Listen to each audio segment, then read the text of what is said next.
सूत्रे बांधने की और खोलने की वही कथा है जो पहले करी थी, माँ लक्ष्मी के व्रत की कथा। जय माँ लक्ष्मी माता। हिंदी जैसे मुझे आपको अच्छा एक होता राजा मंगल सेन, और एक दिन शिकार खेलने जाता था। वहाँ बहुत सी औरतें ना पूजा कर रही होती हैं, अरे धागे लेके बैठी होती हैं।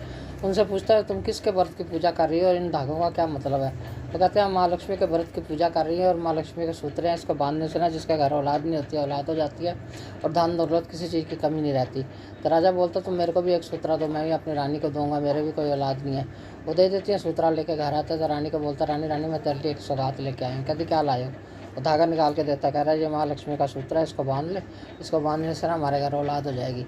वो कहती मेरी सारी बाजुएं तो सोने से भरी हैं, मैं पीला धागा कहाँ बांधूंगी। वो बांधती नहीं, लेकर रख देती है।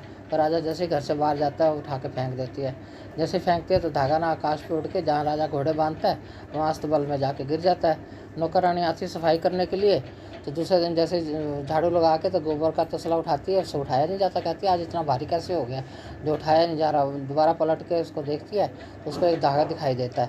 वो धो के देखती है तो माँ लक्ष्मी का पीला सूत्रा होता है। वो अपना चूम के तो बांध लेती है, उसके भी कोई औलाद नहीं होती। जो रानी होती है वो सूत्रे का निरादर करती है तो माँ लक्ष्मी उनको श्राप दे देती है, उनका सब कुछ राजपाट धन सब खत्म हो जाता है। राजा रानी घर से निकल जाते हैं और जंगलों में भटकने लग जाते हैं। रानी कहीं चली जाती है, राजा किसी तरफ चला जाता है। ऐसे जंगल में भटकती है ना, रानी एक साधु की कुटिया होती है, उसके बाहर जाकर बैठ जाती है। वहाँ बैठी होती है तो साधु उसको देखता है तो पूछता है, कह रहा बेटी तेरे को क्या दुख है। वो बताती है कि मैंने माँ लक्ष्मी का व्रत नहीं करा, सूत्रा नहीं बांधा तो हमारा तो सब कुछ राजपाट धन सब खत्म हो गया। साधु का बोलता कोई बात नहीं बेटी, तू यहाँ रह, अगले साल फिर जब व्रत आएगा ना, लोग तो एक दिन पूजा करते हैं सूत्रा बांधते हैं, तो 16 दिन पहले सूत्रा बांधिए और माँ लक्ष्मी का व्रत करिए, माँ लक्ष्मी माता तुम्हारा दुख काटेगी। रहती है। साल बाद फिर जब व्रत आता है 16 दिन पहले सूत्रा बांध लेती है और व्रत वाले दिन व्रत रखती है। तो इधर जो राजा होता है वो भूखा प्यासा जंगलों में भटकता रहता है। एक दिन अपने नौकरों से बोलता है कि जाओ कोई शिकार मार कर ले आओ, उसको भून के खा लेंगे। और जाते हैं जंगल में, उनको ना एक तितर दिखाई देता है, वो तितर को ही मार के ले आते हैं। तो आते हैं तो साधु की कुटिया के बाहर आग जल रही होती है, तो वहीं पर तितर भुनने बैठ जाते हैं। सामने रानी बैठी होती है, बड़ी खूबसूरत होती है, वो उसी को देखते रहते हैं तो उनका सारा तितर जल जाता है। तो देखते हैं तितर जल गया तो रोने लग जाते हैं। तो रानी पूछती है अभी तुम क्यों रो रहे हो। वो बताते हैं कि हमने ना हमें और राजा हमारा ना बहुत दिन के भूखे थे, बड़ी मुश्किल से एक शिकार मिला था, जिसको भून के खा लेंगे तो हमारा तो वो भी सारा जल गया, हमें तो राजा मारेगा।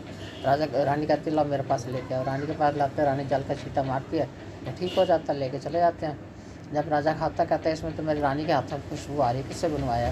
तो बताते हैं कि साधु की कुटिया के बाहर ना आग जल रही थी, हम वहीं पे तितर भुनने बैठे, सामने एक रानी एक बड़ी खूबसूरत औरत बैठी थी, हम उसको देखते रहे, हमारा सारा तितर जल गया, हमें तो उसी ने सही करके दिया।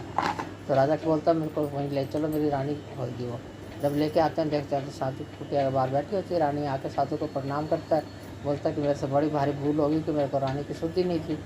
साधु बोलता कि ये तुम्हारा कसूर नहीं है, ये तो तुम्हें माँ लक्ष्मी का श्राप था, इसलिए तुम एक दूसरे से बिछड़े हुए थे और रानी ने अपनी भूल मान के सूत्रा बांधा है, व्रत करा है, इसके माँ लक्ष्मी माता ने तुम्हारे दुख काट दिया, अब तुम जाओ अपना राजपाट संभालो।